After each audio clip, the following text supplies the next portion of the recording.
आपको यह बताते हैं कि हमास और हिजबुल्लाह के बाद अब आतंकवादी संगठन हूथी ने भी इजराइल पर हवाई हमले शुरू कर दिए हैं। यानी इजराइल के सामने अब एक फ्रंट और खुल गया है। पिछले 24 घंटे में यमन से इजराइल पर कई मिसाइल दागी गई हैं और आतंकवादी संगठन हूथी की तरफ से एक नया वीडियो जारी किया गया है जिसमें यह बताया गया है कि हूथी के आतंकवादियों ने इजराइल पर आज फाइटर ड्रोन से 10 से ज्यादा रॉकेट्स दागे हैं।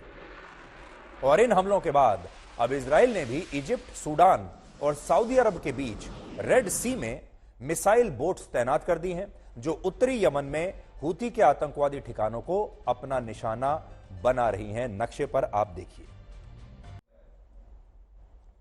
इस समय इजराइल की सेना 3 मोर्चों पर युद्ध लड़ रही है और आप ये देखिए, इस नक्शे से आपको यह समझ में आएगा कि रेड सी में इजराइल ने अपनी मिसाइल बोट्स को कहां पर तैनात किया हुआ है और देखिए यहां पर वो कैसे अब यमन को अपना निशाना बना रहा है।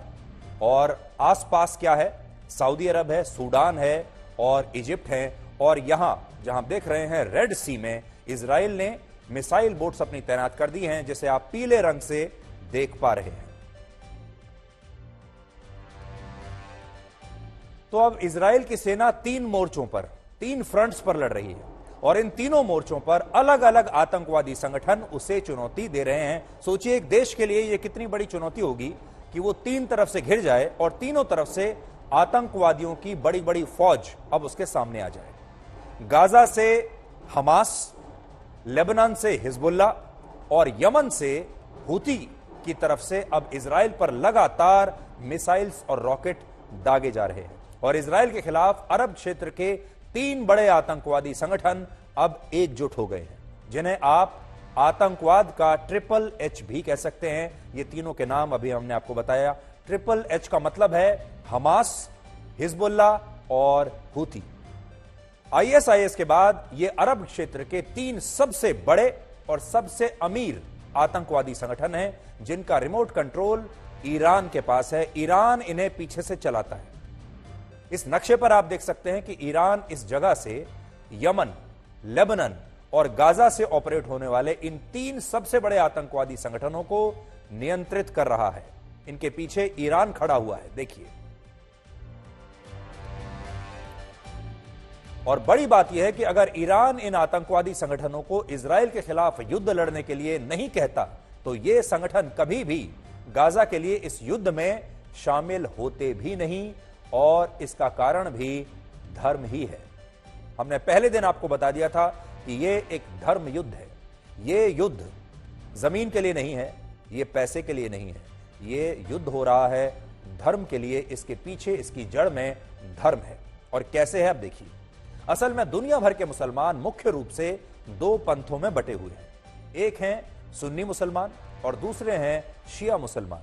और अरब देशों में शिया और सुन्नी मुसलमानों को एक दूसरे के खून का प्यासा माना जाता है। यानी शिया और सुन्नी की आपस में बिल्कुल नहीं बनती, एक दूसरे के दुश्मन माने जाते हैं। उदाहरण के लिए ईरान और सऊदी अरब के बीच इसलिए इतनी कड़वाहट है क्योंकि ईरान में शिया मुसलमान रहते हैं और सऊदी अरब में सुन्नी मुसलमान रहते हैं। इसलिए इन दोनों देशों की दोस्ती कभी हो नहीं सकती, इसलिए इनकी दुश्मनी है। अब यहां समझने वाली बात यह है कि ईरान शिया बाहुल देश होते हुए भी गाजा और हमास का समर्थन कर रहा है और यह जानते हुए कि ये खुद को सुन्नी मुस्लिम कहते हैं। तो शिया मुस्लिम का देश ईरान सुन्नी मुस्लिमों का समर्थन कर रहा है, जो कि बहुत अजीब सी बात है। और इसका कारण सिर्फ इतना सा है कि गाजा का युद्ध इस्लाम वर्सेस इस्लाम नहीं है, बल्कि यह युद्ध इस्लाम वर्सेस यहूदी के बीच है। और जब धर्म की बात आती है तो ईरान शिया और सुन्नी की लड़ाई को भी भूल जाता है और इसीलिए उसने अपने तमाम प्रॉक्सी आतंकवादी संगठनों को इस युद्ध में उतार दिया है। वरना ये आतंकवादी संगठन कभी भी एक होकर लड़ते नहीं। इसे ऐसे समझिए कि हिजबुल्लाह और हूथी दोनों शिया विचारधारा को मानने वाले आतंकवादी संगठन हैं, जो लेबनान और यमन में सुन्नी मुसलमानों का खून बहाते हैं। लेकिन अभी वो गाजा में खुद को सुन्नी संगठन बताने वाले हमास का समर्थन कर रहे हैं और इसका कारण सिर्फ और सिर्फ ईरान है, क्योंकि सारे हथियार ईरान से आते हैं, सारा पैसा ईरान से आता है। और ईरान ने ही इन सारे आतंकवादी संगठनों को पाल पोस कर बड़ा किया है। और इसलिए ईरान जब इन्हें किसी युद्ध में शामिल होने के लिए कहता है तो ये संगठन उसे इनकार नहीं कर पाते। लेकिन यहां खतरनाक बात यह है कि ये सारे संगठन कई देशों की सेनाओं से भी कहीं ज्यादा मजबूत और शक्तिशाली हैं। और आज आप इन आंकड़ों पर नजर डालिए, जिससे आपको पता चलेगा कि यह आतंकवादियों की जो सेना है असल में ये किसी देश की सेना के ही बराबर है। यमन का हूथी जो संगठन है वो संख्या बल के मामले में दुनिया का सबसे बड़ा आतंकवादी संगठन है। देखिए, और वो मैं आपको बताता हूं कैसे। यमन में हूथी के पास लगभग 2 लाख आतंकवादियों की फौज है, 2 लाख, जबकि इजराइल के पास सिर्फ 1,70,000 सक्रिय सैनिकों की फौज है। यह देखिए, 2 लाख आतंकवादियों की फौज कम नहीं होती। इजराइल से बड़ी सेना इनके पास है। इसके अलावा Germany, Australia, Nepal, Sudan, Oman, Kuwait, Georgia और यहां तक खुद यमन के पास भी इतनी बड़ी फौज नहीं है जितनी बड़ी फौज हूथी के पास है। फिर भी आपको बताते हैं कि हूथी को आज भी बहुत सारे देश आतंकवादी संगठन नहीं कहते, इन्हें हूथी रिबेल्स कहा जाता है, इन्हें लड़ाके कहा जाता है। भारत भी इन्हें आतंकवादी नहीं मानता, लेकिन जो खून बहाता है हमारी नजर में वो आतंकवादी ही है। इसके अलावा आज जो आधुनिक हथियार कई बड़ी बड़ी देशों के सेनाओं के पास भी नहीं है, वो हथियार हूथी के आतंकवादियों के पास मौजूद है। देखिए क्या है उनके पास। हूथी के पास 6,500 से ज्यादा एंटी टैंक गाइडेड मिसाइल्स हैं। दुनिया में कम से कम 46 देश ऐसे हैं जिनके पास एक भी एंटी टैंक गाइडेड मिसाइल नहीं है, लेकिन हूथी के पास 6,500 से ज्यादा इस तरह की मिसाइल्स हैं, जो दुनिया के कितने देशों के पास एक भी नहीं है। इसके अलावा इस संगठन के पास बैलिस्टिक मिसाइल्स हैं जिनकी रेंज अधिकतम 1900 किलोमीटर तक है। दुनिया में 112 देश ऐसे हैं जिनकी सेनाओं के पास इतनी लंबी दूरी की बैलिस्टिक मिसाइल्स हैं ही नहीं, एक भी नहीं है। लेकिन इस संगठन के पास सबसे जो बेहतरीन और लेटेस्ट टेक्नोलॉजी की बैलिस्टिक मिसाइल्स हैं, जिससे ये यमन से इजराइल के शहरों को बहुत आसानी से अपना निशाना बना सकता है। इसके अलावा हूथी के पास खतरनाक फाइटर ड्रोन्स हैं और 2.5 लाख से भी ज्यादा रॉकेट्स का जखीरा है, जिनसे किसी भी देश पर लगभग 8 महीने तक लगातार हमले किए जा सकते हैं। अब मैं आपको और आगे बताता हूं पूरी कहानी। देखिए, अब आप ये देखिए कि लेबनान का आतंकवादी संगठन हिजबुल्लाह कितना खतरनाक है। एक एच तो आपने देख लिया, यमन का हूथी। अब देखिए हिजबुल्लाह कैसा है। लेबनान की सेना के पास सिर्फ 85,000 सैनिक हैं। लेबनान की सेना की बात कर रहे हैं, लेकिन लेबनान के आतंकवादी संगठन हिजबुल्लाह के पास 1 लाख से ज्यादा आतंकवादियों की फौज है। यानी हिजबुल्लाह के पास लेबनान की ऑफिशियल आर्मी से ज्यादा लोग हैं।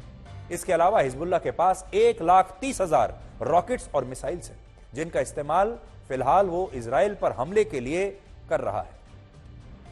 इसी तरह हिजबुल्लाह के पास 3,000 से ज्यादा एंटी टैंक, एंटी एयरक्राफ्ट और एंटी शिप मिसाइल्स हैं, जिनकी मदद से हिजबुल्लाह जमीन, हवा और पानी तीनों तरफ से इजराइल पर हमला करने में सक्षम है। अब बड़ी बात यह है कि हिजबुल्लाह और हूथी के आतंकवादियों को अगर मिला दें तो दोनों के पास 3,20,000 फाइटर्स हैं और इनकी तुलना में इजराइल के पास सिर्फ 1,70,000 सक्रिय सैनिकों की फौज है। यानी इन दोनों की जो फौज है वो इजराइल की फौज से बड़ी है। हिजबुल्लाह और हूथी की तरह गाजा का आतंकवादी संगठन हमास भी बहुत खतरनाक है और हमास से तो इजराइल सीधे तौर पर लड़ ही रहा है। हमास के पास 15 से 20,000 आतंकवादी हैं, फाइटर्स हैं।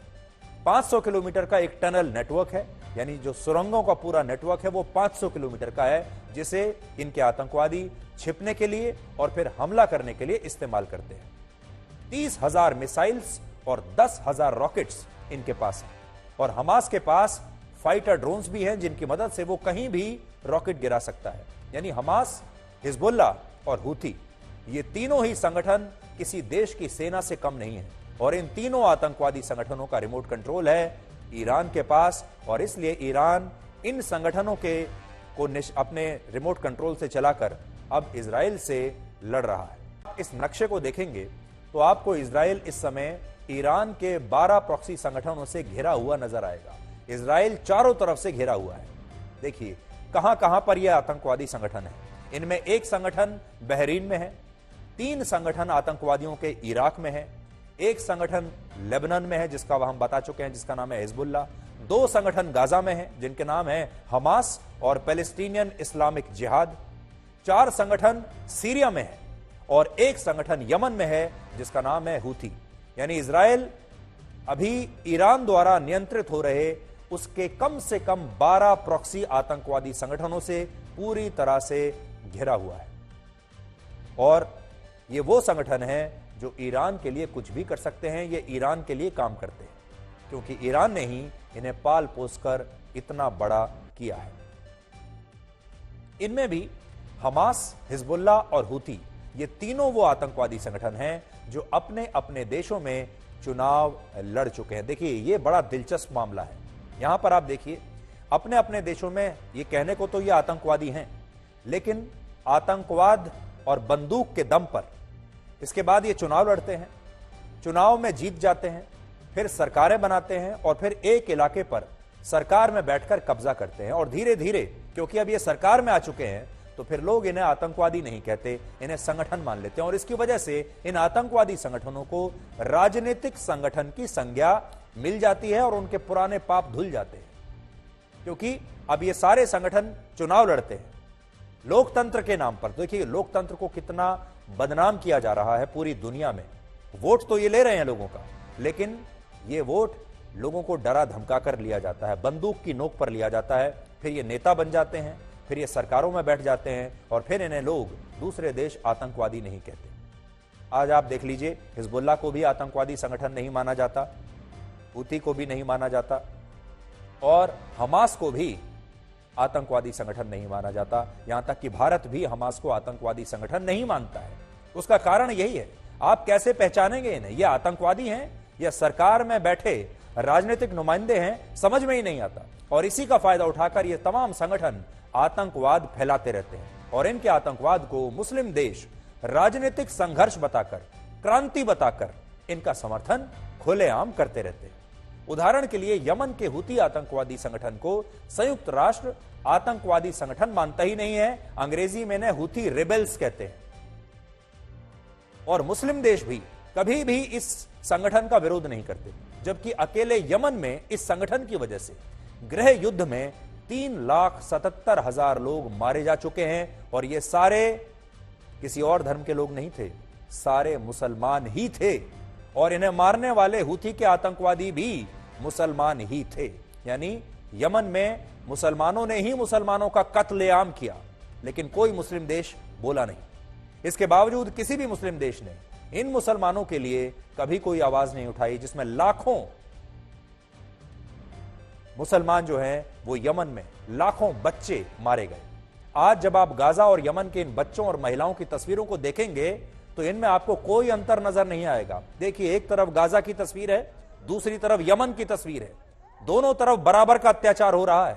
गाजा की तरह यमन में भी हजारों बच्चे वहां के गृह युद्ध में मारे जा चुके हैं, लेकिन इन बच्चों की मौत से किसी मुस्लिम देश को कोई दर्द नहीं हुआ, कोई पीड़ा नहीं हुई। लेकिन गाजा के बच्चों के लिए इन्हीं मुस्लिम देशों का दिल अब रोने लगता है। और इसका कारण सिर्फ यह है कि गाजा में मुसलमानों की लड़ाई यहूदी धर्म से है, जबकि यमन में और बाकी देशों में मुसलमानों की लड़ाई खुद मुसलमानों से ही है। तो गाजा के बच्चों के लिए तो पूरी दुनिया में और मुस्लिम देशों में बड़ा दर्द है, लेकिन यमन में हूथी के आतंकवादियों ने जिन हजारों बच्चों को मार डाला, उनके लिए किसी के मन में कोई दर्द नहीं। ईरान, तुर्की, लेबनान, पाकिस्तान और यहां तक कि भारत में भी इंडियन यूनियन मुस्लिम लीग के विधायक हमास के आतंकवादियों को स्वतंत्रता सेनानी बताकर यह कह चुके हैं कि हमास गाजा के लोगों की हक की लड़ाई लड़ रहा है और यह लड़ाई जायज है। लेकिन हमास का कड़वा सच क्या है, आज वो आपको हमास के ही एक आतंकवादी से खुद सुनना चाहिए। हमास के एक आतंकवादी से जब यह पूछा गया कि हमास ने टनल नेटवर्क की बजाय गाजा में आम लोगों को इजराइल के हवाई हमलों से बचने के लिए बॉम्ब शेल्टर्स क्यों नहीं बनाए, तो इस पर हमास के इस आतंकवादी ने कहा कि गाजा के आम लोगों की जान बचाने की जिम्मेदारी संयुक्त राष्ट्र की है, ना कि हमास की। यानी इन आतंकवादियों ने खुद बचने के लिए, अपने आप को हमलों से बचाने के लिए तो सुरंगों का बड़ा नेटवर्क बना लिया, लेकिन गाजा में रहने वाले आम लोगों को उन्हें बचाने के लिए इन्होंने कोई शेल्टर नहीं बनाया, कोई उनके बचने की व्यवस्था नहीं की, और ये कहते हैं उनकी जिम्मेदारी तो संयुक्त राष्ट्र की है। सुनिए आप। अब देखिए, ये हमने आपको पूरी राजनीति बताई और आपको यह भी बताया कि कैसे इजराइल अब चारों तरफ से घिरा हुआ है और ये आतंकवादियों की बड़ी बड़ी जो फौजें हैं ये इजराइल को घेर चुकी हैं। इन फौजों का जो रिमोट कंट्रोल है वो ईरान के पास है, और कैसे हमने आपको यह भी बताया कि मुस्लिम देशों के जो डबल स्टैंडर्ड्स हैं वो इस बार बिल्कुल एक्सपोज हो चुके हैं। तो आज जो आपको हम बता रहे हैं वो है आतंकवाद का ये ट्रिपल एच, हिजबुल्लाह, हमास और हूती, ये तीनों एच अब मिल चुके हैं और अब ये मिलकर इजराइल पर हमला कर रहे हैं। मुस्लिम देशों के दोहरे मापदंडों को आज आप इन तस्वीरों से भी बहुत अच्छे से समझ पाएंगे, और ये तस्वीरें आई हैं पाकिस्तान से। पाकिस्तान में आज ऐसे सैकड़ों घरों पर बुलडोजर चलाया गया जहां अफगानिस्तान मूल के मुस्लिम परिवार रहते थे। इन तमाम परिवारों के पास पाकिस्तान की नागरिकता साबित करने के जरूरी दस्तावेज नहीं थे, कागज नहीं थे। आपने देखा होगा हमारे देश में एक नारा चला था जब हमारे देश में CAA आया था, नया नागरिकता कानून आया था, कि कागज नहीं दिखाएंगे। आपको याद होगा।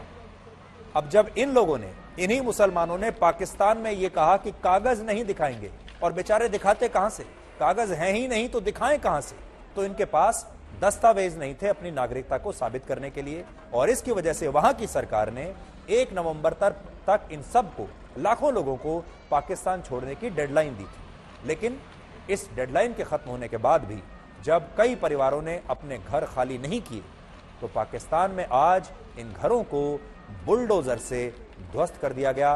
पाकिस्तान में कैसे बुलडोजर चलता है, हमारे यहां तो बहुत लोग विरोध करते हैं बुलडोजर का, लेकिन पाकिस्तान जब बुलडोजर चला रहा है इन्हीं मुस्लिम परिवारों पर, सिर्फ इसलिए क्योंकि ये दस्तावेज नहीं दिखा पा रहे, क्योंकि ये कागज नहीं दिखा पा रहे।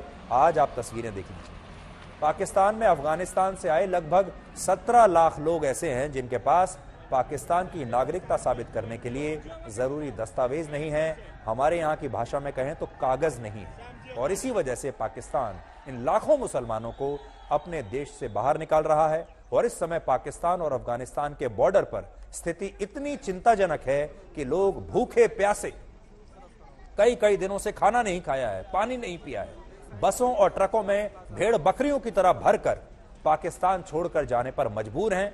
और इस समय यह दुनिया का सबसे बड़ा शरणार्थी संकट बन गया है जिसमें 17 लाख लोग शामिल हैं। लेकिन इस पर किसी भी मुस्लिम देश को कोई पीड़ा नहीं हो रही, और किसी भी मुस्लिम देश ने अभी तक ये नहीं कहा है कि हम इन मुसलमानों को अपने यहां शरण देने के लिए तैयार हैं। एक भी मुस्लिम देश ने नहीं कहा। लेकिन आज पाकिस्तान से निकाले जा रहे इन मुस्लिम परिवारों ने दुनिया से यह सवाल पूछा है कि क्या वो मुसलमान नहीं है, क्या ये असली मुसलमान नहीं है, क्या ये इस्लाम को मानने वाले लोग नहीं हैं, और क्या मुस्लिम देशों को इस अत्याचार पर पाकिस्तान से सवाल नहीं पूछना चाहिए था, और क्या मुस्लिम देशों को इन 17 लाख लोगों की मदद नहीं करनी चाहिए थी, क्योंकि ये भी मुसलमान हैं, ये भी इस्लाम को मानने वाले लोग ही हैं। भारत में जब किसी अपराधी के डर के घर पर बुलडोजर चलता है, आपने देखा होगा हमारे यहां आजकल काफी बुलडोजर चलते हैं अपराधियों के घर पर, तो इस पर काफी चिंता जताई जाती है। दुनिया भर में कई बड़े बड़े नेता जो हैं इस पर चिंता जता देते हैं। खासकर अपराधी अगर एक विशेष धर्म से हो और उसके घर पर जब बुलडोजर चलता है तो कई मुस्लिम देश भारत की आलोचना शुरू कर देते हैं, आपने भी देखा होगा। और भारत में अक्सर मुसलमानों को खतरे में बता दिया जाता है।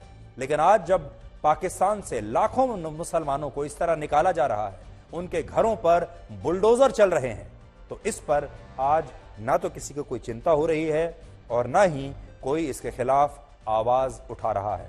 ना भारत में इसके खिलाफ आवाज उठ रही है, ना ही मुस्लिम देशों में आवाज उठ रही है, और ना ही पश्चिमी देशों के जो लिबरल लोग हैं, जो लिबरल देश हैं, जो ह्यूमन राइट्स की बातें करते हैं, बड़ी बड़ी मानव अधिकारों की बातें करते हैं, यूनाइटेड नेशंस, कोई इस पर आवाज नहीं उठा रहा है।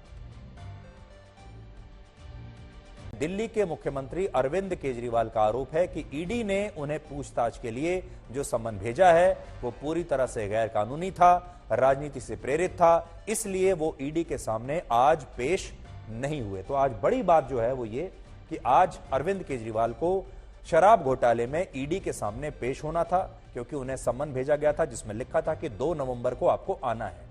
लेकिन अरविंद केजरीवाल ने ईडी को एक चिट्ठी लिखी और कह दिया कि मैं नहीं आऊंगा, और ईडी के सामने पेश होने की बजाय वो चुनाव प्रचार में चले गए। उन्हें लगा कि चुनाव प्रचार ज्यादा आवश्यक है, ईडी को बाद में देख लेंगे। और केजरीवाल ने ईडी को जो पत्र लिखा है उसमें 4 बड़ी बातें उन्होंने लिखी।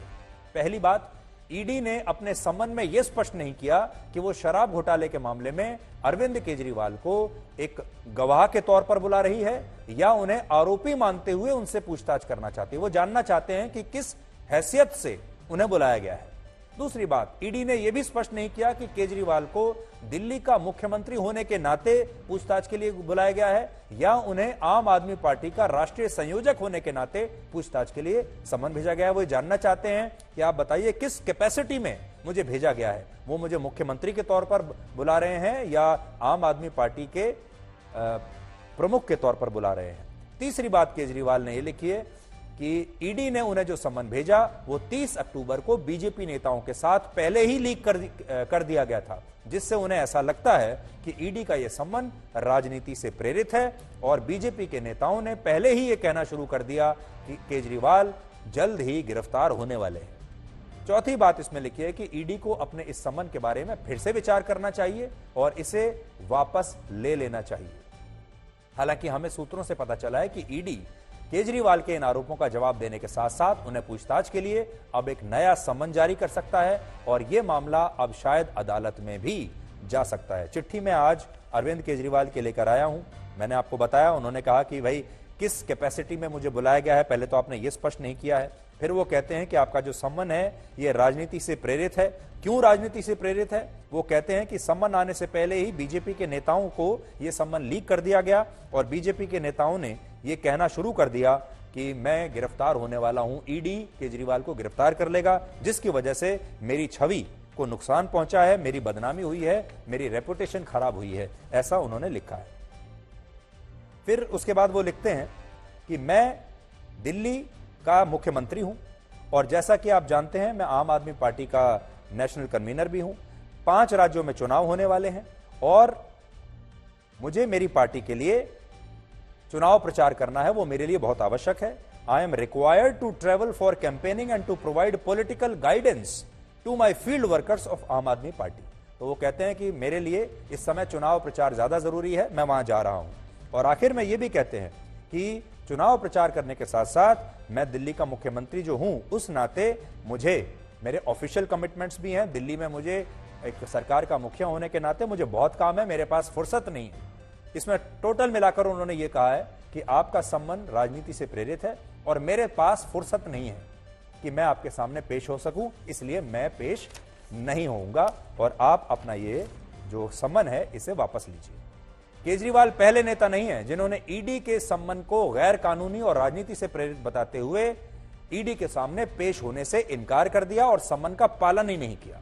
विपक्ष के ज्यादातर नेता अब ऐसा ही कर रहे हैं और विपक्ष के नेताओं का ये एक टेम्पलेट बन चुका है कि अगर सम्मन आए ईडी का तो उसे आप ये समझ लीजिए कि आप उसका कुछ भी जवाब दे दीजिए और कोई जरूरत नहीं है पेश होने की। मनी लॉन्ड्रिंग के एक मामले में ईडी झारखंड के मुख्यमंत्री हेमंत सोरेन को पूछताछ के लिए 5 बार सम्मन जारी कर चुकी है, 5 बार, लेकिन सोरेन अब तक पूछताछ के लिए एक बार भी पेश नहीं हुए।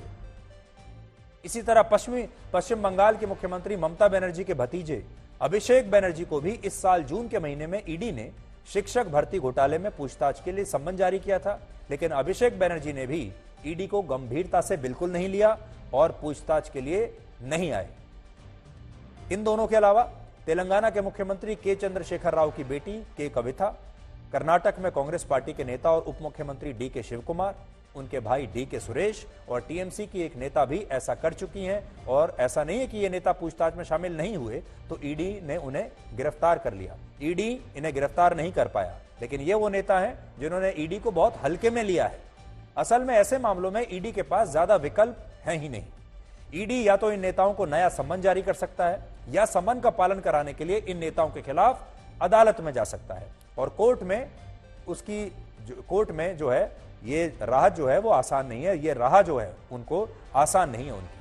हाल ही में सुप्रीम कोर्ट ने यह कह दिया कि अगर कोई नेता या व्यक्ति ईडी के सम्मन के बावजूद पूछताछ के लिए पेश नहीं होता तो इसका मतलब यह नहीं है कि ईडी उस नेता या व्यक्ति को गिरफ्तार कर सकता है। और इसी बात का वो सारे नेता फायदा उठा रहे हैं जिन पर भ्रष्टाचार और घोटाले के आरोप हैं। और आज केजरीवाल ने भी बिल्कुल ऐसा ही किया है। आगे बढ़ने से पहले एक ही सवाल है कि नेता तो पूरा फायदा उठा रहे हैं, ईडी का सम्मन आ जाता है और वो पेश नहीं होते, लेकिन देश के जो बाकी लोग हैं, देश के जो बाकी व्यापारी हैं, देश के जो बाकी और लोग हैं जिन्हें आप दूसरी श्रेणी में रख सकते हैं, वो कुछ भी हैं लेकिन नेता नहीं है, क्या वो भी इतनी हिम्मत कर सकते हैं कि ईडी उन्हें सम्मन भेजे और वो पेश ना हो? ये बड़ी बात है।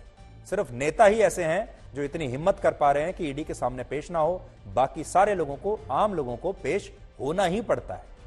अरविंद केजरीवाल आज ईडी के दफ्तर जाने की बजाय मध्य प्रदेश के सिंगरौली पहुंच गए, जहां उन्होंने अपनी पार्टी के लिए चुनाव प्रचार किया और कहा कि मोदी सरकार उन्हें तो गिरफ्तार करवा सकती है, लेकिन उनकी विचारधारा को, कट्टर ईमानदारी की उनकी विचारधारा को कोई भी सरकार जेल में नहीं डाल सकती, विचारधारा गिरफ्तार नहीं हो सकती।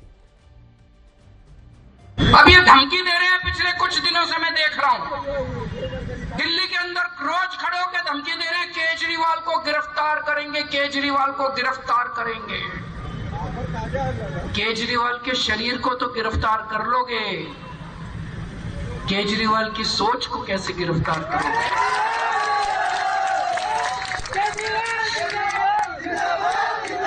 इस एक केजरीवाल को तो गिरफ्तार कर लोगे, हजारों लाखों करोड़ों केजरीवालों को कैसे गिरफ्तार करोगे जो पूरे देश में फैल गए?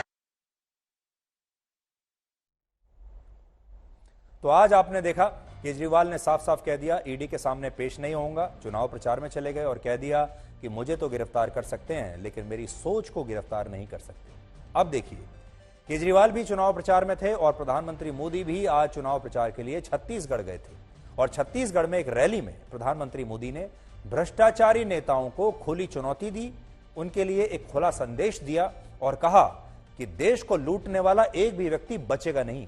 जनता ने उन्हें मौज मस्ती के लिए नहीं बल्कि भ्रष्टाचारियों को पकड़ने के लिए ही इस कुर्सी पर बैठाया है। और यह बात दिल्ली वालों को भी पता चल जानी चाहिए। दिल्ली वालों से उनका क्या मतलब हो सकता है?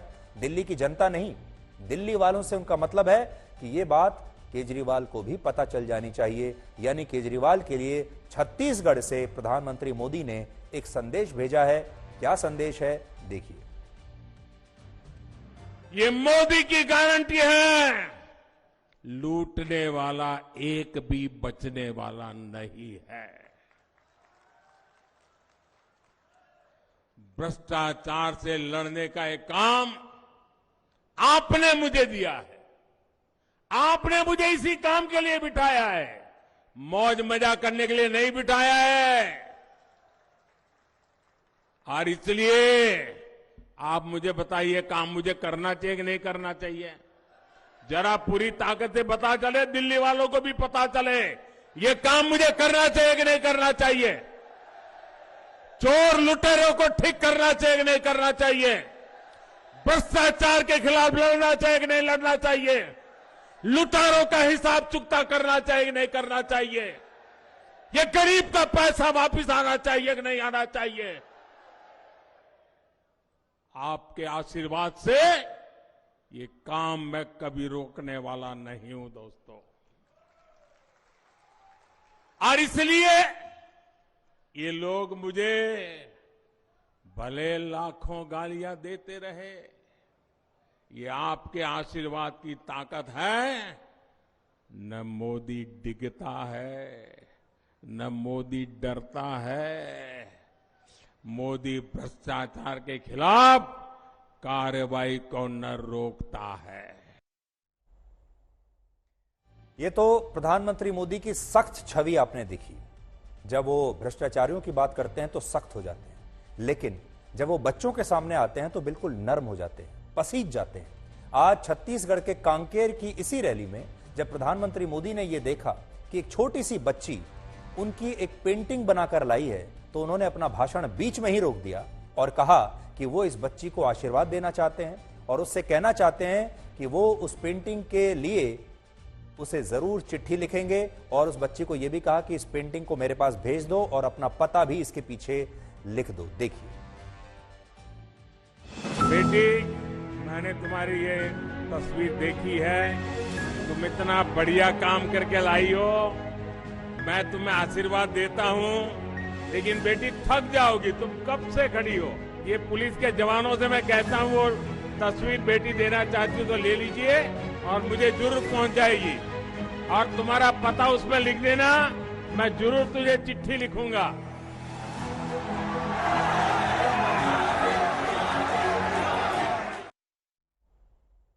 तो ब्लैक और व्हाइट, ये दो रूप अभी अभी आपने प्रधानमंत्री के देखे, जो भ्रष्टाचारी हैं उन पर बहुत सख्त हैं, और जब बच्चे उनके सामने आते हैं, देश की जनता उनके सामने आती है, तो उनका जो रुख है, यही सख्त रुख बिल्कुल नरम पड़ जाता है। हम उस खबर का विश्लेषण करेंगे जिसने दिल्ली वालों की आंखें लाल और फेफड़े काले कर दिए हैं, और फिर भी इस खबर को कोई देखना नहीं चाहता। आज दिल्ली और नोएडा भारत की सबसे प्रदूषित जगह बन गए हैं। ये खबर असल में हमने आपको कल भी दिखाई थी और बताया था कि प्रदूषण बहुत गंभीर समस्या बन चुका है, बन रहा है। लेकिन आपको शायद यकीन नहीं होगा कि कल हमने जो आपको खबरें दिखाई थी, सारी खबरों में सबसे कम व्यूज प्रदूषण की इसी खबर के थे। इसे बहुत कम लोगों ने देखा, यह खबर फ्लॉप हो गई।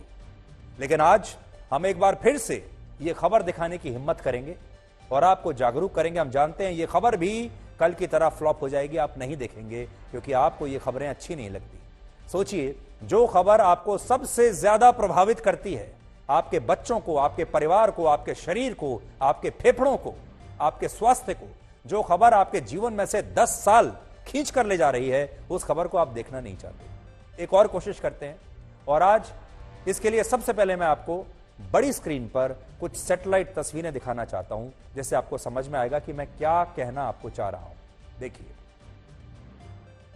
इस समय मैं जहां पर खड़ा हूं, ये जो स्टूडियो है आज तक का, आज तक के जिस स्टूडियो में इस समय मैं खड़ा हुआ हूं, जहां से मैं आपको ये पूरा विश्लेषण दिखा रहा हूं, ये सैटेलाइट तस्वीर उसी जगह की है जहां मैं इस समय खड़ा हुआ हूं। ये तस्वीर देखिए, ये तस्वीर 3 अक्टूबर 2023 की है जो मैं आपको दिखा रहा हूं। आपको बिल्कुल साफ हरियाली दिखाई दे रही होगी। ये वही जगह है, फिल्म सिटी, जहां मैं इस समय खड़ा हुआ हूं। यहां की हवा पूरी तरह साफ थी 3 अक्टूबर को, और यह पूरा इलाका सैटेलाइट की इन तस्वीरों में आपको स्पष्ट रूप से दिख रहा है, हरियाली भी आपको दिख रही है। लेकिन अब आप इसी स्टूडियो के बाहर की आज की सैटेलाइट तस्वीरें देखिए, और देखिए क्या आप कुछ भी देख पा रहे हैं। आज मैं जहां खड़ा हूं, देखिए वो जगह ये है,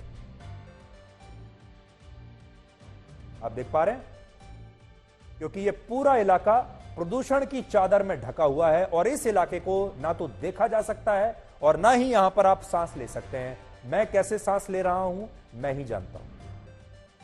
इस समय देश की राजधानी दिल्ली की स्थिति यह है कि दिल्ली के ज्यादातर इलाकों में एयर क्वालिटी इंडेक्स 500 के स्तर को पार कर चुका है, और दिल्ली में प्रदूषण की वजह से विजिबिलिटी बहुत कम हो गई है, और इस प्रदूषण ने दिल्ली के लोगों की आंखें लाल और फेफड़े काले कर दिए हैं, और प्रदूषण की वजह से दिल्ली में 2 दिन के लिए स्कूलों को भी बंद कर दिया गया। देखिए दिल्ली का नक्शा मैं आपको दिखा रहा हूं आसपास का, यहां आप देख लीजिए 622, 798, 411, 585, 526, 545, 609, 414, 438, ये हाल है दिल्ली और एनसीआर का। अब स्थिति हो गई है कि स्कूलों की छुट्टी करनी पड़ी है, लेकिन हमारा सवाल यह है कि क्या घरों में रहने से स्कूलों में पढ़ने वाले बच्चे इस प्रदूषण से बच पाएंगे? क्या यही एक तरीका है कि स्कूलों की छुट्टी कर दी जाए, दफ्तरों की भी छुट्टी कर दीजिए, पूरा काम रोक दीजिए, लोगों से कहिए कि वो घर से भी ना निकलें, कुछ ना करें? लेकिन क्या ये सॉल्यूशन है? आप सरकारें अपनी सारी जिम्मेदारी छोड़कर ये कहते हैं कि घर पर बैठ जाइए। तो अब आप देख लीजिए, अब आप अंतर आप देखेंगे। ये 3 अक्टूबर की तस्वीर है और इसी जगह की जहां मैं खड़ा हुआ हूं, और ये आज की तस्वीर है। कैसे ये जो जगह है, अगर आप देखेंगे, ये गैस चेंबर बन चुकी है, ये पूरी की पूरी जगह। आप मेरी स्थिति का भी अंदाजा लगा सकते हैं। प्रदूषण कोई ऐसी चीज नहीं है जो घर के बाहर और स्कूलों और बाजारों में आपको दिखाई देती है। प्रदूषण हर जगह है और यह प्रदूषण आपकी हवा में घुला हुआ है। हवा में प्रदूषण होने का मतलब यह है कि हवा में ऐसे बारीक कण घुले हुए हैं जो सांस लेने के साथ आपके शरीर में प्रवेश कर रहे हैं। प्रदूषण के 5 बड़े कारण हैं। आप भी सोचेंगे कि यह होता क्यों है। पहला कारण है वातावरण में मौजूद धूल और मिट्टी। दूसरा, पेट्रोल और डीजल की गाड़ियों का धुआं। तीसरा, कंस्ट्रक्शन की वजह से हवा में घुलने वाली मिट्टी और धूल। चौथा, आसपास जो पराली जलाई जाती है उसका धुआं। और पांचवां, फैक्ट्रियों से निकलने वाला धुआं। अब अगर प्रदूषण को रोकना है तो इन समस्याओं का समाधान ढूंढना होगा। दुख की बात यह है कि हमारे पास, हमारी सरकारों के पास ऐसी कोई व्यवस्था है ही नहीं जो इस प्रदूषण को रोक सके। और इसलिए हम क्या करते हैं, हम कहते हैं स्कूल बंद कर दो, दफ्तर बंद कर दो, घर पर बैठ जाओ। बस हमारे पास यही एक सॉल्यूशन है।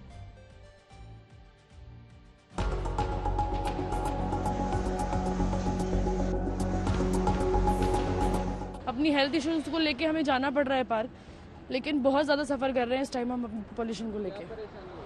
ब्रीदिंग प्रॉब्लम हो रही है, बहुत ज़्यादा डस्ट महसूस हो रही है। पॉल्यूशन बहुत ज़्यादा है दिल्ली में और सांस लेना। अब आप सोचिए कि इन लोगों का गुनाहगार कौन है और हमारे देश की सरकारों के पास कोई ऐसा सॉल्यूशन नहीं है जो इन लोगों को राहत दिला सके। हमारे देश में सरकारों को पिछले कई वर्षों में प्रदूषण पर रोकथाम के लिए कोई समाधान मिला ही नहीं, क्योंकि हमारे देश की सरकारें उस तरह से सोचती ही नहीं है। वो नई तरह की जो सोच है वो यहां पर मिसिंग है। सरकारों को कैसे काम करना चाहिए, आज ब्रिटेन का एक उदाहरण मैं आपको देता हूं। ब्रिटेन की सरकार एक ऐसा कानून लेकर आने वाली है जो ब्रिटेन की अगली पीढ़ी को स्मोकिंग के जहरीले धुएं से बचा लेगा। कैसे?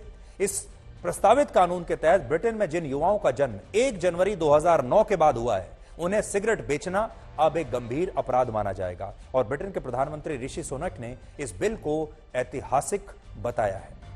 6.5 करोड़ की आबादी वाले ब्रिटेन में लगभग 15%, अमेरिका में 23%, चीन में 25% और भारत में 10% लोग स्मोकिंग करते हैं, यानी सिगरेट पीते हैं। हालांकि अगर संख्या के हिसाब से देखें तो पूरी दुनिया में चीन के बाद सबसे ज्यादा स्मोकिंग करने वाले लोग हमारे देश भारत में हैं। भारत में लगभग 14 करोड़ लोग धूम्रपान करते हैं और यह संख्या ब्रिटेन जैसे 2 देशों की पूरी आबादी से भी ज्यादा है। लेकिन इसके बावजूद ब्रिटेन अपनी युवा पीढ़ी को सिगरेट के धुओं से बचाने के लिए प्रयास कर रहा है और उसका यह कहना है कि अब जो 2009 के बाद जो बच्चे पैदा हुए हैं, अब उन्हें सिगरेट नहीं बेची जाएगी। इसका मतलब कि 2009 के बाद जो नई पीढ़ी तैयार हो रही है, ये पूरी की पूरी पीढ़ी स्मोकिंग फ्री पीढ़ी होगी और यह पीढ़ी अब कभी भी सिगरेट नहीं पी पाएगी। यहां बड़ी बात यह है कि ब्रिटेन की सरकार ने कुछ नया सोचा और यह कल्पना भी करने की कोशिश की कि क्या ऐसा हो सकता है कि एक जो आगे आने वाली जो पीढ़ियां हैं वो स्मोकिंग फ्री पीढ़ियां बन जाएं, वो स्मोकिंग करना बंद कर दें। और इसीलिए उन्होंने यह तय किया है कि 2009 के बाद जो बच्चे पैदा हुए हैं, अब उन्हें कोई भी देश में सिगरेट नहीं बेच सकता। क्या यह करने की हिम्मत हमारे देश में सरकारों की हो सकती है? क्या हमारी सरकार यह करने की हिम्मत कर सकती है कि हमारी पूरी एक नई पीढ़ी जो है वो स्मोकिंग नहीं कर पाएगी, वो धूम्रपान नहीं कर पाएगी?